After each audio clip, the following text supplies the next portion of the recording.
오늘 우리는 인간 심리의 가장 어둡고 뒤틀린 단면을 마주하게 될 것입니다. 더 이상 자신의 아들을 믿을 수 없게 된 한 어머니의 비극과 그 뒤에 숨겨진 자기애성 인격장애, 즉 나르시시스트 아들의 충격적인 실체에 대한 이야기입니다. 이 이야기는 단순히 한 개인의 문제가 아니라 우리 사회의 어두운 구석을 비추는 거울과도 같습니다. 부디 끝까지 들으시며 우리 주변의 아이들을 어떻게 보호해야 할지, 그리고 인간의 파괴적인 자기애가 어떤 비극을 낳는지 함께 고민해 주시길 바랍니다. 이 이야기가 우리 사회를 더 안전하게 만드는 작은 불씨가 될 수 있도록 여러분의 관심과 공유가 큰 힘이 됩니다. 영상은 한 남성이 어느 평범한 가정집의 문을 두드리는 장면으로 시작됩니다. 그는 스스로를 미성년자들을 노리는 온라인상의 약탈자, 즉 포식자들을 추적하는 팀의 일원이라고 소개합니다. 그의 목표는 이 집에 사는 30살의 아들입니다. 그는 안전을 위해 모든 것을 촬영하고 있으며 이 문제는 결코 그냥 넘어갈 수 없는 중요한 사안이라고 차분하지만 단호하게 말합니다. 이웃들이 알게 되는 것을 원치 않는다면 집 안으로 들어가서 조용히 대화하자고 제안하죠. 놀랍게도 그의 제안은 통합니다. 문이 열리고 우리는 곧 벌어질 폭풍의 눈 속으로 함께 걸어 들어갑니다. 집 안으로 들어서자 친절해 보이는 한 중년 여성이 그를 맞이합니다. 바로 용의자의 어머니입니다. 그녀는 아직 상황의 심각성을 전혀 파악하지 못한 채 낯선 방문객에게 정중하게 대합니다. 하지만 방문객이 자신의 아들이 어린 아이들에게 접근하고 있다는 충격적인 사실을 꺼내놓는 순간 어머니의 얼굴은 순식간에 굳어집니다. 그리고 마침내 문제의 아들이 방에서 모습을 드러냅니다. 그는 마치 아무 일도 없었다는 듯 태연한 표정입니다. 방문객이 흔들림 없는 목소리로 아들의 범죄 행각을 폭로하고 증거로 가득한 채팅 기록과 사진들을 보여주기 시작합니다. 크리스마스 트리가 반짝이는 평범한 거실의 풍경과 그곳에서 벌어지고 있는 끔찍한 진실의 폭로가 극명한 대조를 이룹니다. 어머니는 충격 속에서도 아들에게 묻습니다. 내가 정말 어린아이와 대화를 나눈 거니? 아들은 한치의 망설임도 없이 아니요 라고 대답합니다. 하지만 어머니는 이미 알고 있는 듯합니다. 자신의 아들이 상습적인 거짓말쟁이라는 사실을 말이죠. 그녀의 눈빛은 더 이상 아들을 향한 무조건적인 믿음이 아닌 깊은 절망과 혼란으로 가득 차 있습니다. 자식을 위해 모든 것을 희생한 한국의 많은 부모님들이라면 이 어머니의 무너지는 심정을 조금이나마 이해할 수 있을 겁니다. 평생을 바쳐 키운 아들이 상상조차 할 수 없는 괴물일지도 모른다는 의심 앞에서 그녀가 할 수 있는 것은 아무것도 없었습니다. 이러한 온라인 포식자 잡기 콘텐츠는 그 목적이 정해 구현해 있다 할지라도 때로는 자극적인 콘텐츠 생산을 위한 쇼에 가깝다는 비판을 받기도 합니다. 진행자가 진심으로 아이들의 안전을 걱정하는 것인지 아니면 단지 더 높은 조회수를 위해 연기를 하는 것인지 우리는 알 수 없습니다. 하지만 오늘 우리가 집중해야 할 것은 진행자의 윤리 문제가 아니라 카메라 앞에서 벌거벗겨진 저 남자의 심리, 바로 나르시시스트의 파괴적인 방어기제입니다. 방문객의 추궁이 시작되자 남자는 즉시 첫 번째 카드를 꺼내듭니다. 바로 피해자 탓하기입니다. 그는 그 여자애가 먼저 나랑 만나고 싶어 했어요 라고 주장합니다. 이제 막 11살이 된 아이에게 책임을 전가하는 그의 모습은 역겹기 짝이 없습니다. 이것은 가해자들이 자신의 죄책감을 덜기 위해 사용하는 가장 비열하고 전형적인 수법입니다. 상대방을 유혹자로 만들므로써 자신은 그저 그 유혹에 넘어간 수동적인 존재였다고 합리화하는 것이죠. 심지어 그는 그 아이는 다른 남자들과도 많이 대화하던데요 라며 피해 아동을 문란한 존재인 것처럼 묘사하기까지 합니다. 어린아이를 향한 보호 본능이나 죄책감은 찾아볼 수 없고 오직 자신의 잘못을 어떻게든 회피하려는 비겁한 발버둥만이 있을 뿐입니다. 상황이 불리해지자 그는 또 다른 전술을 사용합니다. 바로 가스라이팅과 역공입니다. 그는 자신을 추궁하는 방문객을 향해 당신 같은 사람들이 바로 소아성애자여 라고 말합니다. 자신의 죄를 지적하는 사람에게 똑같은 죄를 뒤집어 씌움으로써 논점을 흐리고 상대방을 당황하게 만들려는 수작입니다. 마치 도둑이 도둑이야 라고 외치는 것과 같은 이 전술은 자신의 잘못이 너무나 명백하여 다른 어떤 변명도 통하지 않을 때 나르시시스트들이 사용하는 최후의 발악과도 같습니다. 하지만 그의 어설픈 역공은 통하지 않습니다. 그가 저지른 잘못의 무게는 그런 유치한 속임수로 가려질 수 있는 것이 아니기 때문입니다. 대화는 그의 방, 침대 위에서 계속됩니다. 상의를 탈의한 채 침대에 앉아 뻔뻔하게 거짓말을 늘어놓는 그의 모습은 그 자체로 하나의 기괴한 풍경입니다. 방문객은 경찰 수사관들이 사용하는 신문 기법을 어설프게 흉내냅니다. 친근하게 다가가 유대감을 형성하려다가도 순식간에 날카롭게 허점을 파고들며 압박하는 방식을 반복합니다. 혼란스럽고 책에 없기는 하지만 이 혼란스러운 접근법은 용의자를 심리적으로 더욱 불안정하게 만듭니다. 이 남자의 삶은 온통 성적인 것에만 집중되어 있는 것처럼 보입니다. 그는 미성년자와 성관계를 가진 적은 없다고 말하면서 무의식적으로 코를 만지작거립니다. 그의 모든 말과 행동, 심지어 방 안의 분위기마저도 병적인 성적 집착으로 가득 차 있습니다. 만약 당신의 생각의 60%, 70%가 성적인 것에 대한 공상으로 채워져 있다면 당신은 심각한 문제를 겪고 있는 것입니다. 만약 당신이 맺는 모든 관계의 궁극적인 목표가 성적인 쾌락이라면, 만약 당신이 대화에서 얻는 도파민이 대부분 성적인 남역에서 온다면 당신은 인생의 더 소중한 가치들을 놓치고 있는 것입니다. 인간의 삶에서 성이 차지하는 부분은 20% 미만이어야 건강합니다. 방에 혼자 있을 때마다 반복적으로 드는 생각이 오직 누군가와 음란한 문자를 하거나 자위 행위를 하거나 성적인 만남을 가져야겠다는 것뿐이라면 그것은 중독입니다. 이 남자는 소아성애자이자 변태이며 심각한 섹스 중독자입니다. 그는 자신의 끔찍한 행동들을 그냥 해보는 말, 별뜻 없는 장난이었다며 끊임없이 축소하려 합니다. 30살의 성인 남성이 12살짜리 아이와 그냥 친구가 될 수 있다는 그의 주장은 어불성설입니다. 도대체 무슨 공통점이 있어서 친구가 될 수 있다는 말입니까?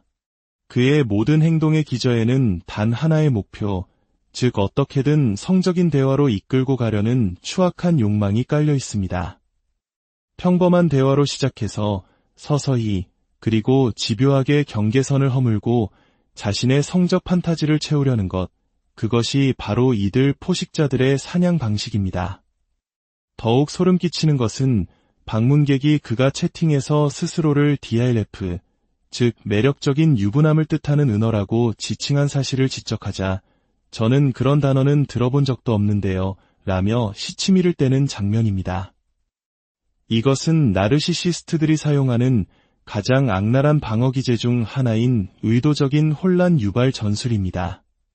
상대방이 너무나 명백한 사실을 이야기하고 있음에도 불구하고 무슨 말을 하는 건지 모르겠네, 이해가 안 되는데 와 같은 반응을 보이며 상대방 스스로가 잘못 생각하고 있는 것처럼 만드는 것입니다. 자신을 의심하게 만드는 이 전술에 걸려들면 피해자는 결국 내가 너무 예민한가, 내가 잘못 설명했나라며 스스로를 탓하게 되고 결국 가해자는 유유히 책임을 회피하게 됩니다. 이런 유형의 인간이 아이를 갖게 된다면 어떤 끔찍한 일이 벌어질까요? 진단받지 않은 섹스 중독자들이 부모가 되는 것은 재앙입니다. 그들은 아이들에게 성적인 콘텐츠를 노출시키는 것을 재미있는 장난 정도로 여기고 성적인 농담을 아무렇지 않게 던지며 아이들의 성적 경계심을 무너뜨립니다. 이런 환경에서 자란 아이는 성적인 것이 정상적인 것이라고 착각하게 되고 훗날 다른 성범죄의 표적이 되었을 때 그것이 잘못된 것임을 인지하지 못할 위험이 커집니다. 생각만 해도 몸서리 쳐지는 일입니다. 결국 이 남자는 자신의 행동이 충격적이고 부끄럽다고 말합니다. 하지만 그 말은 진정한 반성에서 나온 것이 아닙니다. 그는 단지 자신의 추악한 섹스네 모드에서 잠시 빠져나와 이성적으로 상황을 판단했을 때 그것이 얼마나 나쁜 일인지를 인정한 것뿐입니다. 진정한 변화를 위해서는 자신의 어두운 내면을 직시하고 그 추악함에 빛을 비추는 고통스러운 과정이 필요합니다. 하지만 그에게서는 그러한 의지를 찾아볼 수 없습니다.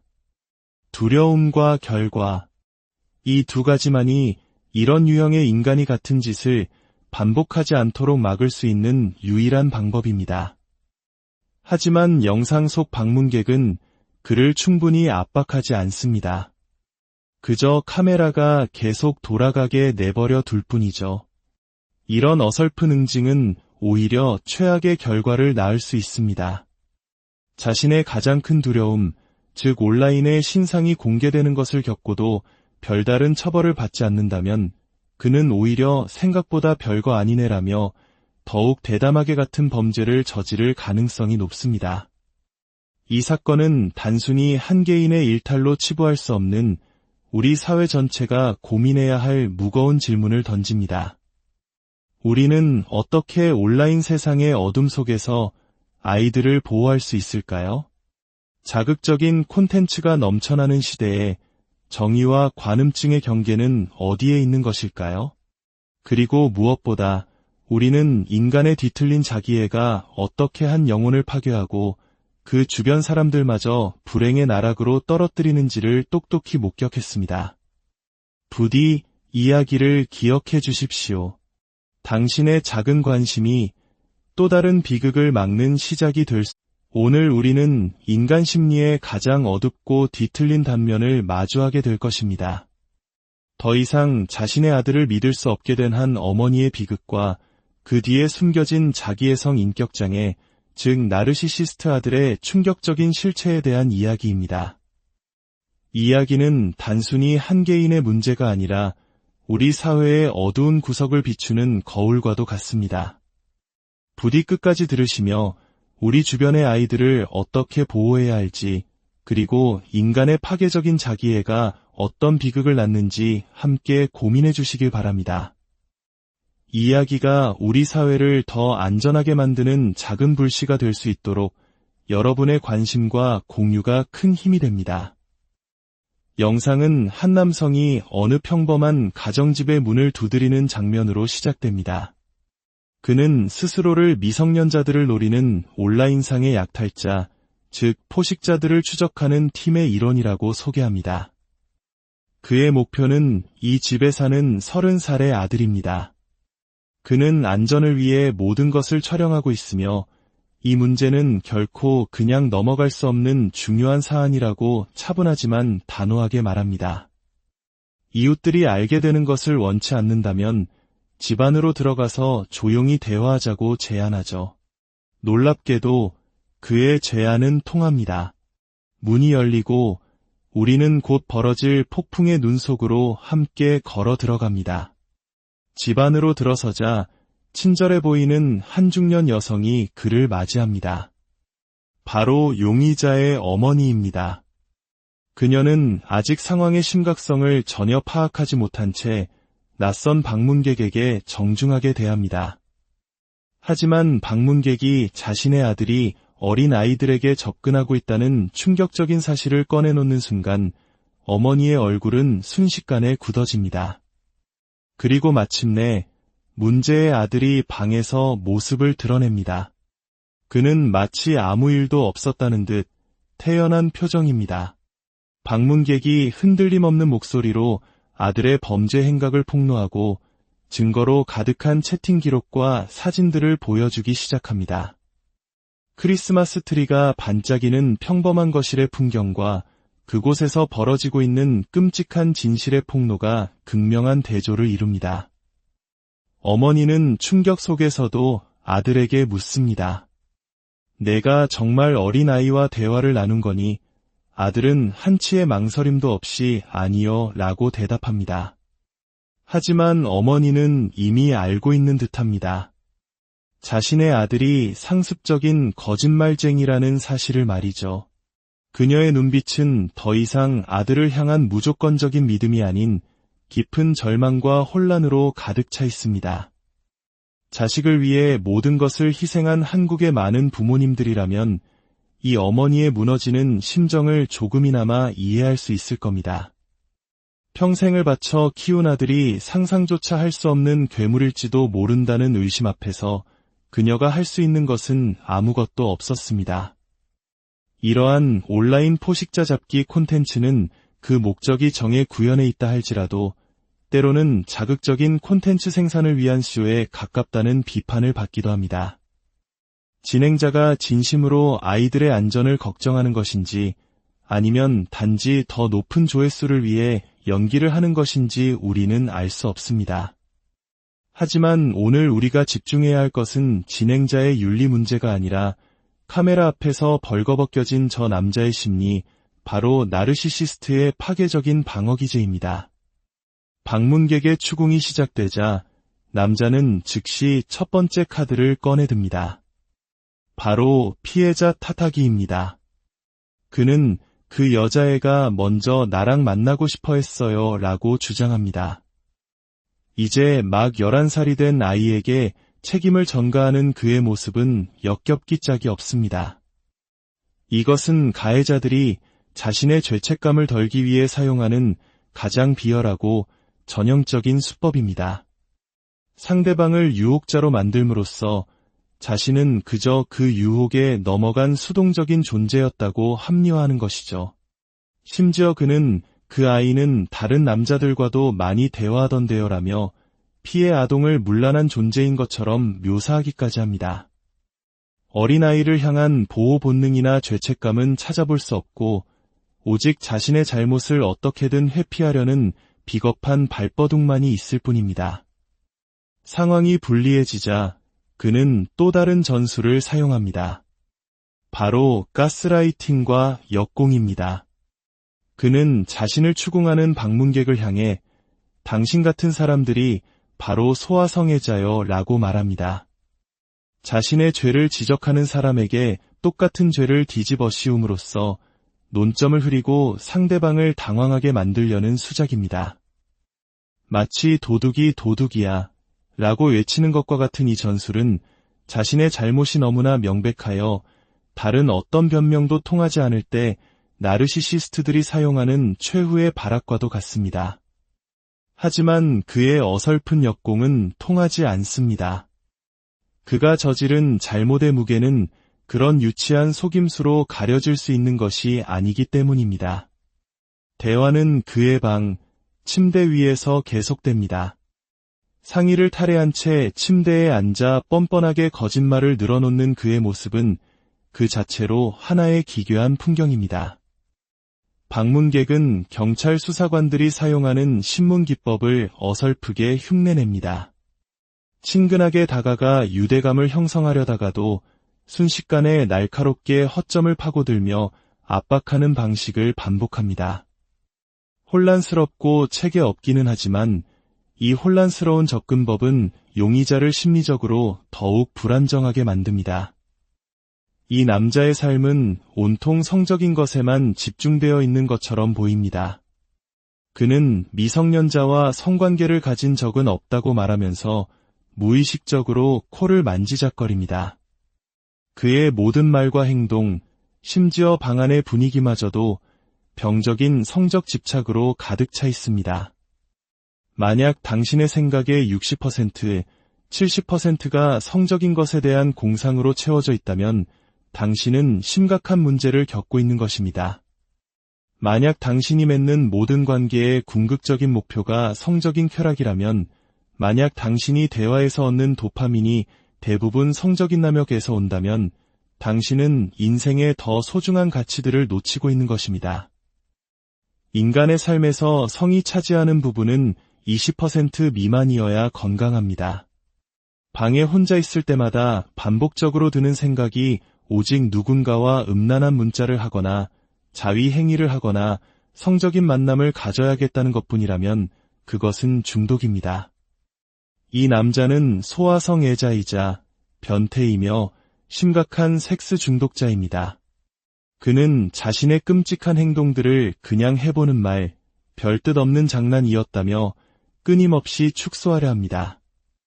30살의 성인 남성이 12살짜리 아이와 그냥 친구가 될 수 있다는 그의 주장은 어불성설입니다. 도대체 무슨 공통점이 있어서 친구가 될 수 있다는 말입니까?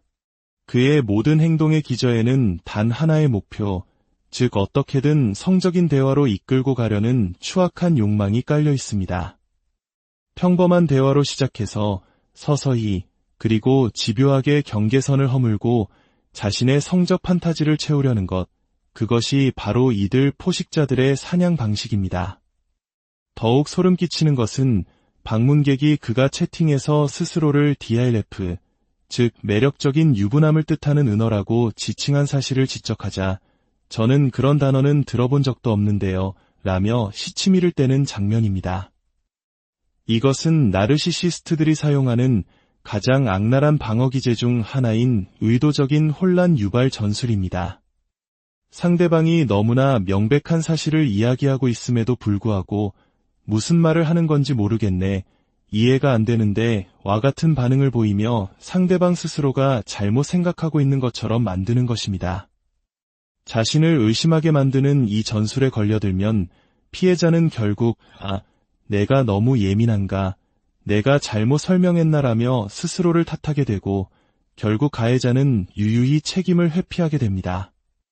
이런 유형의 인간이 아이를 갖게 된다면 어떤 끔찍한 일이 벌어질까요? 진단받지 않은 섹스 중독자들이 부모가 되는 것은 재앙입니다.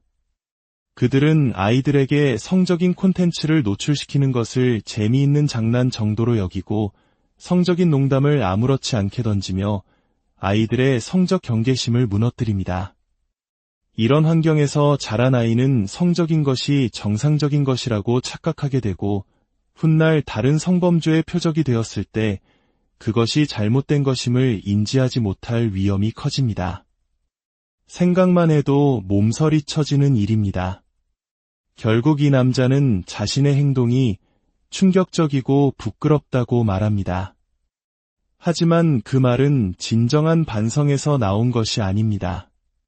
그는 단지 자신의 추악한 섹스 내 모드에서 잠시 빠져나와 이성적으로 상황을 판단했을 때 그것이 얼마나 나쁜 일인지를 인정한 것뿐입니다.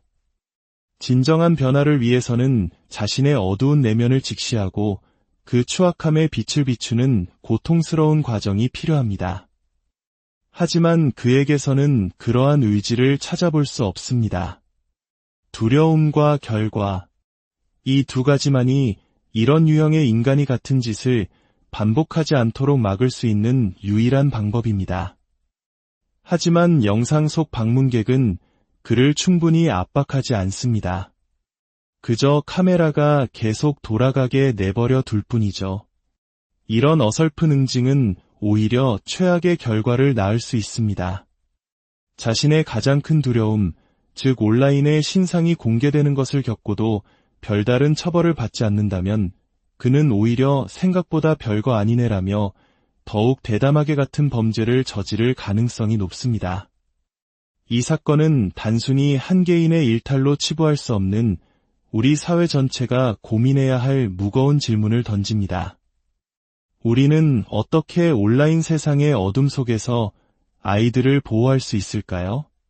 자극적인 콘텐츠가 넘쳐나는 시대에 정의와 관음증의 경계는 어디에 있는 것일까요? 그리고 무엇보다 우리는 인간의 뒤틀린 자기애가 어떻게 한 영혼을 파괴하고 그 주변 사람들마저 불행의 나락으로 떨어뜨리는지를 똑똑히 목격했습니다. 부디 이야기를 기억해 주십시오. 당신의 작은 관심이 또 다른 비극을 막는 시작이 오늘 우리는 인간 심리의 가장 어둡고 뒤틀린 단면을 마주하게 될 것입니다. 더 이상 자신의 아들을 믿을 수 없게 된 한 어머니의 비극과 그 뒤에 숨겨진 자기애성 인격장애, 즉 나르시시스트 아들의 충격적인 실체에 대한 이야기입니다. 이 이야기는 단순히 한 개인의 문제가 아니라 우리 사회의 어두운 구석을 비추는 거울과도 같습니다. 부디 끝까지 들으시며 우리 주변의 아이들을 어떻게 보호해야 할지, 그리고 인간의 파괴적인 자기애가 어떤 비극을 낳는지 함께 고민해 주시길 바랍니다. 이 이야기가 우리 사회를 더 안전하게 만드는 작은 불씨가 될 수 있도록 여러분의 관심과 공유가 큰 힘이 됩니다. 영상은 한 남성이 어느 평범한 가정집의 문을 두드리는 장면으로 시작됩니다. 그는 스스로를 미성년자들을 노리는 온라인상의 약탈자, 즉 포식자들을 추적하는 팀의 일원이라고 소개합니다. 그의 목표는 이 집에 사는 30살의 아들입니다. 그는 안전을 위해 모든 것을 촬영하고 있으며 이 문제는 결코 그냥 넘어갈 수 없는 중요한 사안이라고 차분하지만 단호하게 말합니다. 이웃들이 알게 되는 것을 원치 않는다면 집 안으로 들어가서 조용히 대화하자고 제안하죠. 놀랍게도 그의 제안은 통합니다. 문이 열리고 우리는 곧 벌어질 폭풍의 눈 속으로 함께 걸어 들어갑니다. 집 안으로 들어서자 친절해 보이는 한 중년 여성이 그를 맞이합니다. 바로 용의자의 어머니입니다. 그녀는 아직 상황의 심각성을 전혀 파악하지 못한 채 낯선 방문객에게 정중하게 대합니다. 하지만 방문객이 자신의 아들이 어린 아이들에게 접근하고 있다는 충격적인 사실을 꺼내놓는 순간 어머니의 얼굴은 순식간에 굳어집니다. 그리고 마침내 문제의 아들이 방에서 모습을 드러냅니다. 그는 마치 아무 일도 없었다는 듯 태연한 표정입니다. 방문객이 흔들림 없는 목소리로 아들의 범죄 행각을 폭로하고 증거로 가득한 채팅 기록과 사진들을 보여주기 시작합니다. 크리스마스 트리가 반짝이는 평범한 거실의 풍경과 그곳에서 벌어지고 있는 끔찍한 진실의 폭로가 극명한 대조를 이룹니다. 어머니는 충격 속에서도 아들에게 묻습니다. 내가 정말 어린아이와 대화를 나눈 거니? 아들은 한치의 망설임도 없이 아니요 라고 대답합니다. 하지만 어머니는 이미 알고 있는 듯합니다. 자신의 아들이 상습적인 거짓말쟁이라는 사실을 말이죠. 그녀의 눈빛은 더 이상 아들을 향한 무조건적인 믿음이 아닌 깊은 절망과 혼란으로 가득 차 있습니다. 자식을 위해 모든 것을 희생한 한국의 많은 부모님들이라면 이 어머니의 무너지는 심정을 조금이나마 이해할 수 있을 겁니다. 평생을 바쳐 키운 아들이 상상조차 할 수 없는 괴물일지도 모른다는 의심 앞에서 그녀가 할 수 있는 것은 아무것도 없었습니다. 이러한 온라인 포식자 잡기 콘텐츠는 그 목적이 정해 구현해 있다 할지라도 때로는 자극적인 콘텐츠 생산을 위한 쇼에 가깝다는 비판을 받기도 합니다. 진행자가 진심으로 아이들의 안전을 걱정하는 것인지 아니면 단지 더 높은 조회수를 위해 연기를 하는 것인지 우리는 알 수 없습니다. 하지만 오늘 우리가 집중해야 할 것은 진행자의 윤리 문제가 아니라 카메라 앞에서 벌거벗겨진 저 남자의 심리, 바로 나르시시스트의 파괴적인 방어기제입니다. 방문객의 추궁이 시작되자 남자는 즉시 첫 번째 카드를 꺼내듭니다. 바로 피해자 탓하기입니다. 그는 그 여자애가 먼저 나랑 만나고 싶어 했어요 라고 주장합니다. 이제 막 11살이 된 아이에게 책임을 전가하는 그의 모습은 역겹기 짝이 없습니다. 이것은 가해자들이 자신의 죄책감을 덜기 위해 사용하는 가장 비열하고 전형적인 수법입니다. 상대방을 유혹자로 만들므로써 자신은 그저 그 유혹에 넘어간 수동적인 존재였다고 합리화하는 것이죠. 심지어 그는 그 아이는 다른 남자들과도 많이 대화하던데요 라며 피해 아동을 문란한 존재인 것처럼 묘사하기까지 합니다. 어린아이를 향한 보호 본능이나 죄책감은 찾아볼 수 없고 오직 자신의 잘못을 어떻게든 회피하려는 비겁한 발버둥만이 있을 뿐입니다. 상황이 불리해지자 그는 또 다른 전술을 사용합니다. 바로 가스라이팅과 역공입니다. 그는 자신을 추궁하는 방문객을 향해 당신 같은 사람들이 바로 소아성애자요 라고 말합니다. 자신의 죄를 지적하는 사람에게 똑같은 죄를 뒤집어 씌움으로써 논점을 흐리고 상대방을 당황하게 만들려는 수작입니다. 마치 도둑이 도둑이야 라고 외치는 것과 같은 이 전술은 자신의 잘못이 너무나 명백하여 다른 어떤 변명도 통하지 않을 때 나르시시스트들이 사용하는 최후의 발악과도 같습니다. 하지만 그의 어설픈 역공은 통하지 않습니다. 그가 저지른 잘못의 무게는 그런 유치한 속임수로 가려질 수 있는 것이 아니기 때문입니다. 대화는 그의 방, 침대 위에서 계속됩니다. 상의를 탈의한 채 침대에 앉아 뻔뻔하게 거짓말을 늘어놓는 그의 모습은 그 자체로 하나의 기괴한 풍경입니다. 방문객은 경찰 수사관들이 사용하는 신문기법을 어설프게 흉내냅니다. 친근하게 다가가 유대감을 형성하려다가도 순식간에 날카롭게 허점을 파고들며 압박하는 방식을 반복합니다. 혼란스럽고 책에 없기는 하지만 이 혼란스러운 접근법은 용의자를 심리적으로 더욱 불안정하게 만듭니다. 이 남자의 삶은 온통 성적인 것에만 집중되어 있는 것처럼 보입니다. 그는 미성년자와 성관계를 가진 적은 없다고 말하면서 무의식적으로 코를 만지작거립니다. 그의 모든 말과 행동, 심지어 방 안의 분위기마저도 병적인 성적 집착으로 가득 차 있습니다. 만약 당신의 생각의 60%, 70%가 성적인 것에 대한 공상으로 채워져 있다면 당신은 심각한 문제를 겪고 있는 것입니다. 만약 당신이 맺는 모든 관계의 궁극적인 목표가 성적인 쾌락이라면, 만약 당신이 대화에서 얻는 도파민이 대부분 성적인 남역에서 온다면 당신은 인생의 더 소중한 가치들을 놓치고 있는 것입니다. 인간의 삶에서 성이 차지하는 부분은 20% 미만이어야 건강합니다. 방에 혼자 있을 때마다 반복적으로 드는 생각이 오직 누군가와 음란한 문자를 하거나 자위 행위를 하거나 성적인 만남을 가져야겠다는 것뿐이라면 그것은 중독입니다. 이 남자는 소아성애자이자 변태이며 심각한 섹스 중독자입니다. 그는 자신의 끔찍한 행동들을 그냥 해보는 말, 별뜻 없는 장난이었다며 끊임없이 축소하려 합니다. 30살의 성인 남성이 12살짜리 아이와 그냥 친구가 될 수 있다는 그의 주장은 어불성설입니다. 도대체 무슨 공통점이 있어서 친구가 될 수 있다는 말입니까? 그의 모든 행동의 기저에는 단 하나의 목표, 즉 어떻게든 성적인 대화로 이끌고 가려는 추악한 욕망이 깔려 있습니다. 평범한 대화로 시작해서 서서히 그리고 집요하게 경계선을 허물고 자신의 성적 판타지를 채우려는 것, 그것이 바로 이들 포식자들의 사냥 방식입니다. 더욱 소름 끼치는 것은 방문객이 그가 채팅에서 스스로를 DILF, 즉 매력적인 유부남을 뜻하는 은어라고 지칭한 사실을 지적하자 저는 그런 단어는 들어본 적도 없는데요 라며 시치미를 떼는 장면입니다. 이것은 나르시시스트들이 사용하는 가장 악랄한 방어 기제 중 하나인 의도적인 혼란 유발 전술입니다. 상대방이 너무나 명백한 사실을 이야기하고 있음에도 불구하고 무슨 말을 하는 건지 모르겠네, 이해가 안 되는데 와 같은 반응을 보이며 상대방 스스로가 잘못 생각하고 있는 것처럼 만드는 것입니다.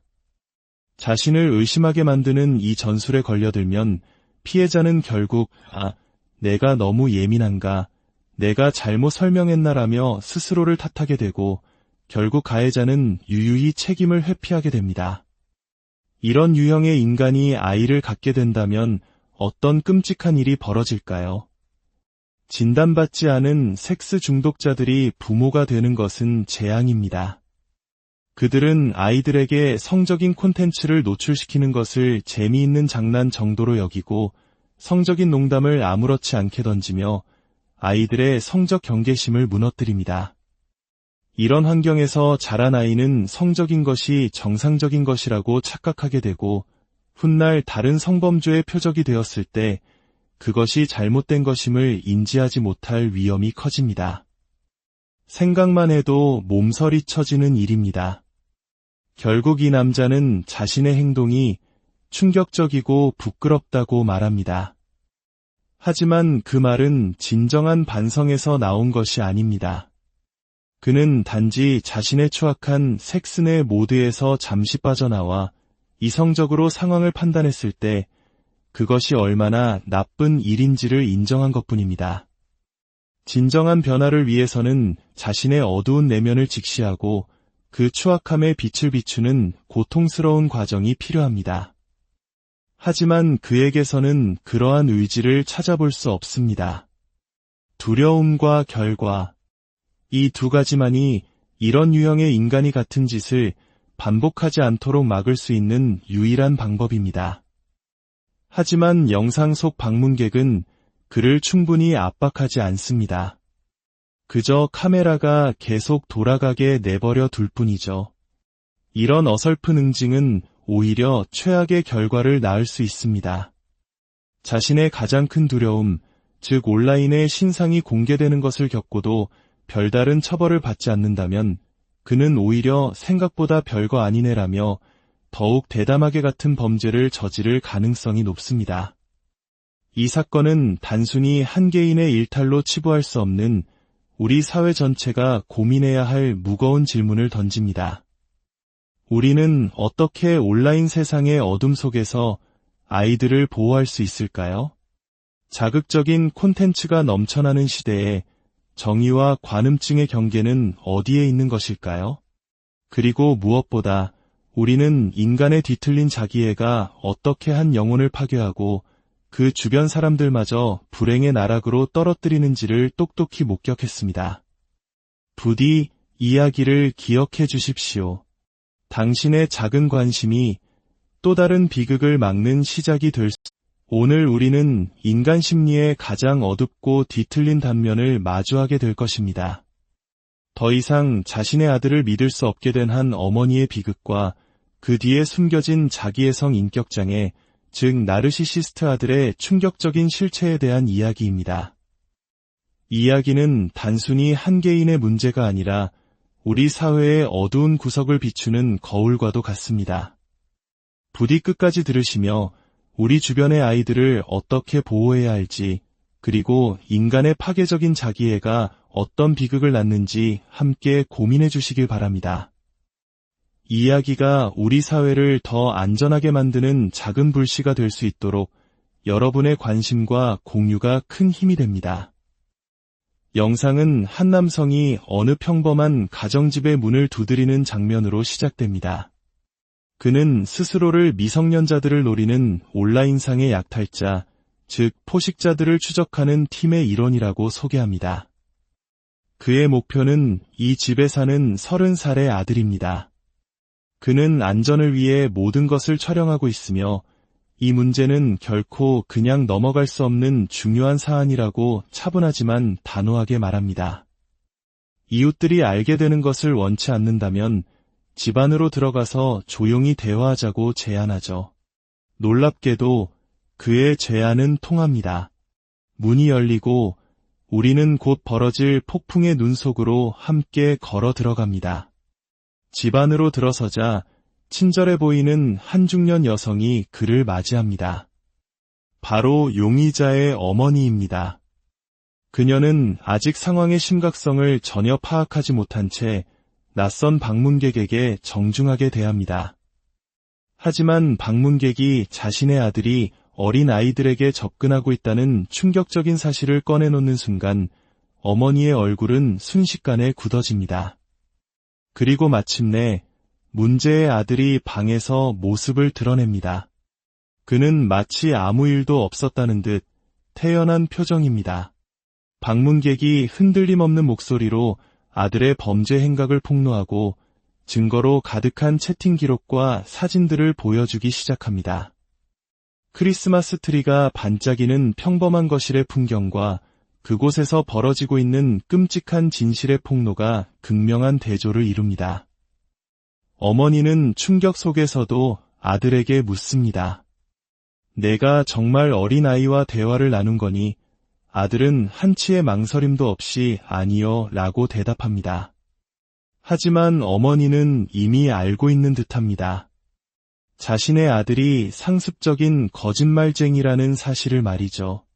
그녀의 눈빛은 더 이상 아들을 향한 무조건적인 믿음이 아닌 깊은 절망과 혼란으로 가득 차 있습니다. 자식을 위해 모든 것을 희생한 한국의 많은 부모님들이라면 이 어머니의 무너지는 심정을 조금이나마 이해할 수 있을 겁니다. 평생을 바쳐 키운 아들이 상상조차 할 수 없는 괴물일지도 모른다는 의심 앞에서 그녀가 할 수 있는 것은 아무것도 없었습니다.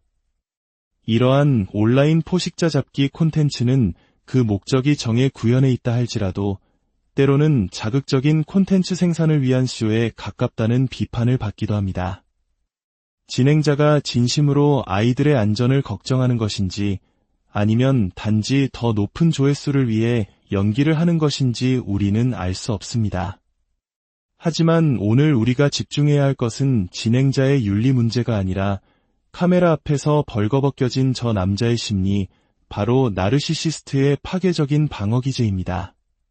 방문객의 추궁이 시작되자 남자는 즉시 첫 번째 카드를 꺼내듭니다. 바로 피해자 탓하기입니다.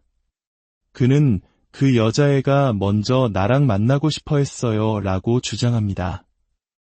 이제 막 11살이 된 아이에게 책임을 전가하는 그의 모습은 역겹기 짝이 없습니다.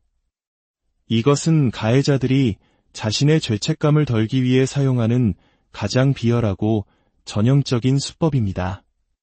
상대방을 유혹자로 만들므로써 자신은 그저 그 유혹에 넘어간 수동적인 존재였다고 합리화하는 것이죠. 심지어 그는 그 아이는 다른 남자들과도 많이 대화하던데요 라며 피해 아동을 문란한 존재인 것처럼 묘사하기까지 합니다. 어린아이를 향한 보호 본능이나 죄책감은 찾아볼 수 없고 오직 자신의 잘못을 어떻게든 회피하려는 비겁한 발버둥만이 있을 뿐입니다. 상황이 불리해지자 그는 또 다른 전술을 사용합니다. 바로 가스라이팅과 역공입니다.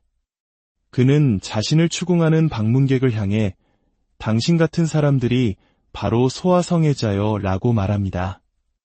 자신의 죄를 지적하는 사람에게 똑같은 죄를 뒤집어 씌움으로써 논점을 흐리고 상대방을 당황하게 만들려는 수작입니다.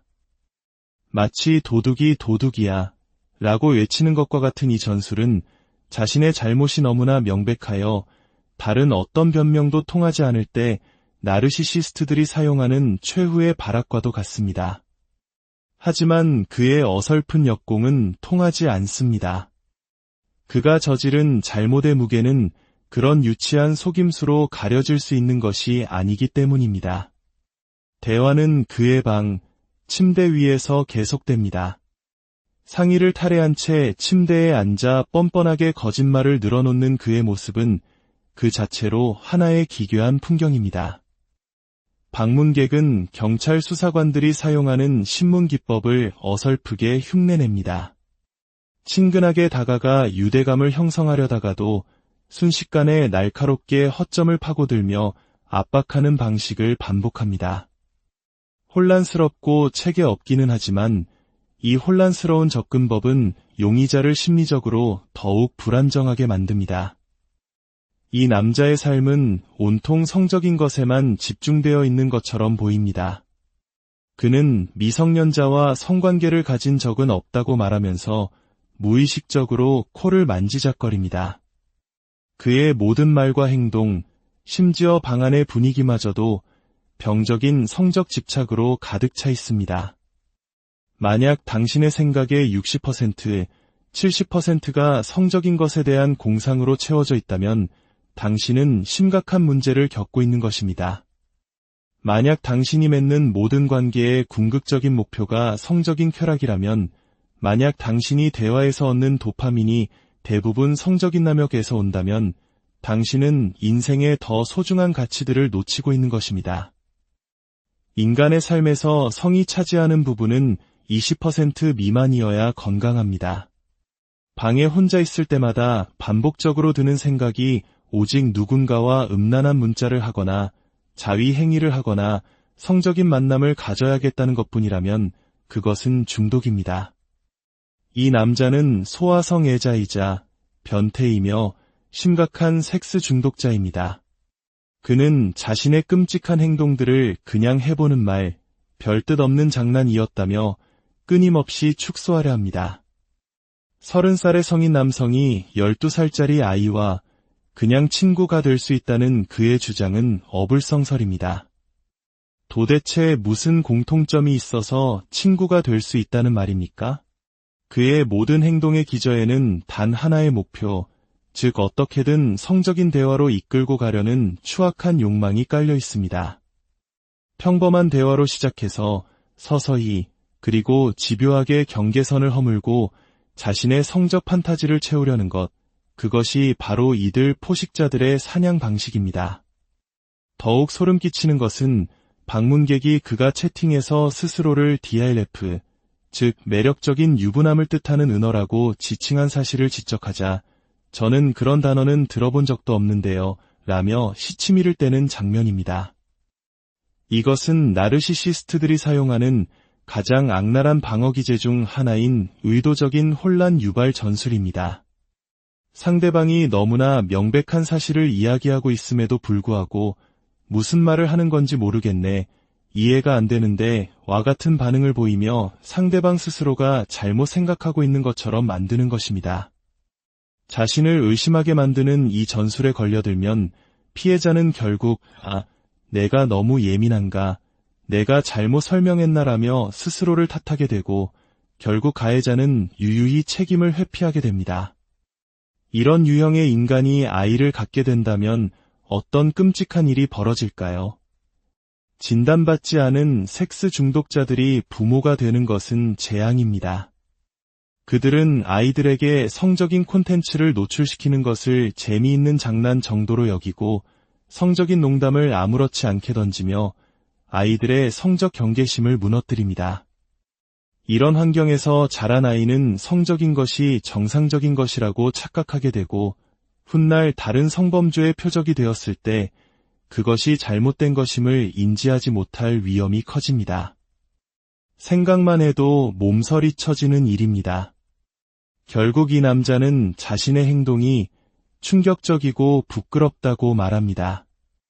하지만 그 말은 진정한 반성에서 나온 것이 아닙니다. 그는 단지 자신의 추악한 섹스 내 모드에서 잠시 빠져나와 이성적으로 상황을 판단했을 때 그것이 얼마나 나쁜 일인지를 인정한 것뿐입니다. 진정한 변화를 위해서는 자신의 어두운 내면을 직시하고 그 추악함에 빛을 비추는 고통스러운 과정이 필요합니다. 하지만 그에게서는 그러한 의지를 찾아볼 수 없습니다. 두려움과 결과, 이 두 가지만이 이런 유형의 인간이 같은 짓을 반복하지 않도록 막을 수 있는 유일한 방법입니다.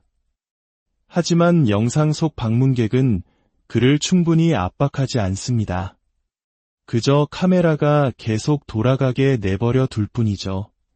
이런 어설픈 응징은 오히려 최악의 결과를 낳을 수 있습니다.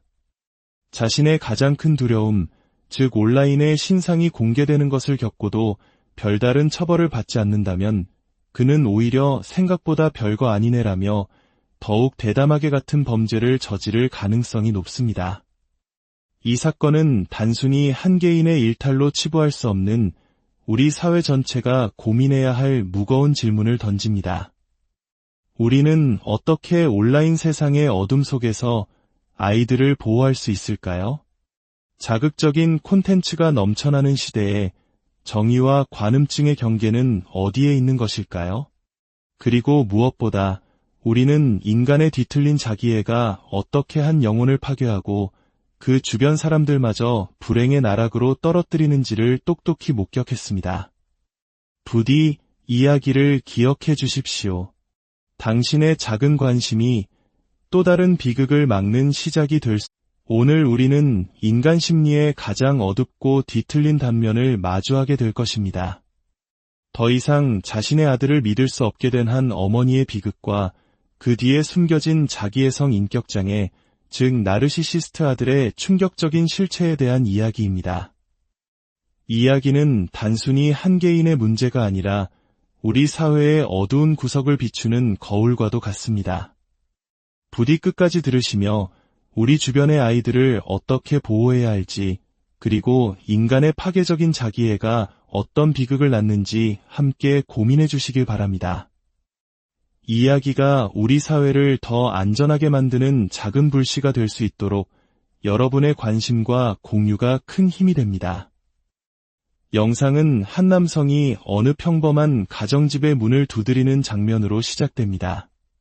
그는 스스로를 미성년자들을 노리는 온라인상의 약탈자, 즉 포식자들을 추적하는 팀의 일원이라고 소개합니다. 그의 목표는 이 집에 사는 30살의 아들입니다. 그는 안전을 위해 모든 것을 촬영하고 있으며 이 문제는 결코 그냥 넘어갈 수 없는 중요한 사안이라고 차분하지만 단호하게 말합니다. 이웃들이 알게 되는 것을 원치 않는다면 집 안으로 들어가서 조용히 대화하자고 제안하죠. 놀랍게도 그의 제안은 통합니다. 문이 열리고 우리는 곧 벌어질 폭풍의 눈 속으로 함께 걸어 들어갑니다. 집 안으로 들어서자 친절해 보이는 한 중년 여성이 그를 맞이합니다. 바로 용의자의 어머니입니다. 그녀는 아직 상황의 심각성을 전혀 파악하지 못한 채 낯선 방문객에게 정중하게 대합니다. 하지만 방문객이 자신의 아들이 어린 아이들에게 접근하고 있다는 충격적인 사실을 꺼내놓는 순간 어머니의 얼굴은 순식간에 굳어집니다. 그리고 마침내 문제의 아들이 방에서 모습을 드러냅니다. 그는 마치 아무 일도 없었다는 듯 태연한 표정입니다.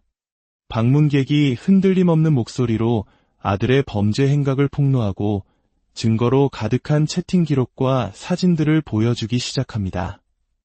크리스마스 트리가 반짝이는 평범한 거실의 풍경과 그곳에서 벌어지고 있는 끔찍한 진실의 폭로가 극명한 대조를 이룹니다.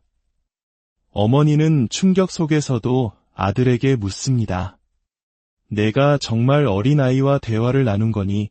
아들은 한치의 망설임도 없이 아니요 라고 대답합니다. 하지만 어머니는 이미 알고 있는 듯합니다. 자신의 아들이 상습적인 거짓말쟁이라는 사실을 말이죠. 그녀의 눈빛은 더 이상 아들을 향한 무조건적인 믿음이 아닌 깊은 절망과 혼란으로 가득 차 있습니다. 자식을 위해 모든 것을 희생한 한국의 많은 부모님들이라면 이 어머니의 무너지는 심정을 조금이나마 이해할 수 있을 겁니다. 평생을 바쳐 키운 아들이 상상조차 할 수 없는 괴물일지도 모른다는 의심 앞에서 그녀가 할 수 있는 것은 아무것도 없었습니다. 이러한 온라인 포식자 잡기 콘텐츠는 그 목적이 정해 구현해 있다 할지라도 때로는 자극적인 콘텐츠 생산을 위한 쇼에 가깝다는 비판을 받기도 합니다. 진행자가 진심으로 아이들의 안전을 걱정하는 것인지 아니면 단지 더 높은 조회수를 위해 연기를 하는 것인지 우리는 알 수 없습니다. 하지만 오늘 우리가 집중해야 할 것은 진행자의 윤리 문제가 아니라 카메라 앞에서 벌거벗겨진 저 남자의 심리, 바로 나르시시스트의 파괴적인 방어기제입니다. 방문객의 추궁이 시작되자 남자는 즉시 첫 번째 카드를 꺼내듭니다. 바로 피해자 탓하기입니다. 그는 그 여자애가 먼저 나랑 만나고 싶어 했어요 라고 주장합니다. 이제 막 11살이 된 아이에게 책임을 전가하는 그의 모습은 역겹기 짝이 없습니다. 이것은 가해자들이 자신의 죄책감을 덜기 위해 사용하는 가장 비열하고 전형적인 수법입니다. 상대방을 유혹자로 만들므로써 자신은 그저 그 유혹에 넘어간 수동적인 존재였다고 합리화하는 것이죠. 심지어 그는 그 아이는 다른 남자들과도 많이 대화하던데요라며 피해 아동을 문란한 존재인 것처럼 묘사하기까지 합니다. 어린아이를 향한 보호 본능이나 죄책감은 찾아볼 수 없고 오직 자신의 잘못을 어떻게든 회피하려는 비겁한 발버둥만이 있을 뿐입니다. 상황이 불리해지자 그는 또 다른 전술을 사용합니다. 바로 가스라이팅과 역공입니다. 그는 자신을 추궁하는 방문객을 향해 당신 같은 사람들이 바로 소아성애자요 라고 말합니다. 자신의 죄를 지적하는 사람에게 똑같은 죄를 뒤집어 씌움으로써 논점을 흐리고 상대방을 당황하게 만들려는 수작입니다. 마치 도둑이 도둑이야 라고 외치는 것과 같은 이 전술은 자신의 잘못이 너무나 명백하여 다른 어떤 변명도 통하지 않을 때 나르시시스트들이 사용하는 최후의 발악과도 같습니다. 하지만 그의 어설픈 역공은 통하지 않습니다. 그가 저지른 잘못의 무게는 그런 유치한 속임수로 가려질 수 있는 것이 아니기 때문입니다. 대화는 그의 방, 침대 위에서 계속됩니다. 상의를 탈의한 채 침대에 앉아 뻔뻔하게 거짓말을 늘어놓는 그의 모습은 그 자체로 하나의 기괴한 풍경입니다. 방문객은 경찰 수사관들이 사용하는 신문 기법을 어설프게 흉내냅니다. 친근하게 다가가 유대감을 형성하려다가도 순식간에 날카롭게 허점을 파고들며 압박하는 방식을 반복합니다. 혼란스럽고 책에 없기는 하지만 이 혼란스러운 접근법은 용의자를 심리적으로 더욱 불안정하게 만듭니다. 이 남자의 삶은 온통 성적인 것에만 집중되어 있는 것처럼 보입니다. 그는 미성년자와 성관계를 가진 적은 없다고 말하면서 무의식적으로 코를 만지작거립니다. 그의 모든 말과 행동, 심지어 방 안의 분위기마저도 병적인 성적 집착으로 가득 차 있습니다. 만약 당신의 생각의 60%, 70%가 성적인 것에 대한 공상으로 채워져 있다면 당신은 심각한 문제를 겪고 있는 것입니다. 만약 당신이 맺는 모든 관계의 궁극적인 목표가 성적인 쾌락이라면, 만약 당신이 대화에서 얻는 도파민이 대부분 성적인 남역에서 온다면 당신은 인생의 더 소중한 가치들을 놓치고 있는 것입니다. 인간의 삶에서 성이 차지하는 부분은 20% 미만이어야 건강합니다. 방에 혼자 있을 때마다 반복적으로 드는 생각이 오직 누군가와 음란한 문자를 하거나 자위 행위를 하거나 성적인 만남을 가져야겠다는 것뿐이라면 그것은 중독입니다. 이 남자는 소아성애자이자 변태이며 심각한 섹스 중독자입니다. 그는 자신의 끔찍한 행동들을 그냥 해보는 말, 별뜻 없는 장난이었다며 끊임없이 축소하려 합니다. 30살의 성인 남성이 12살짜리 아이와 그냥 친구가 될 수 있다는 그의 주장은 어불성설입니다.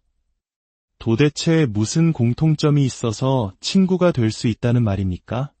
그의 모든 행동의 기저에는 단 하나의 목표, 즉 어떻게든 성적인 대화로 이끌고 가려는 추악한 욕망이 깔려 있습니다.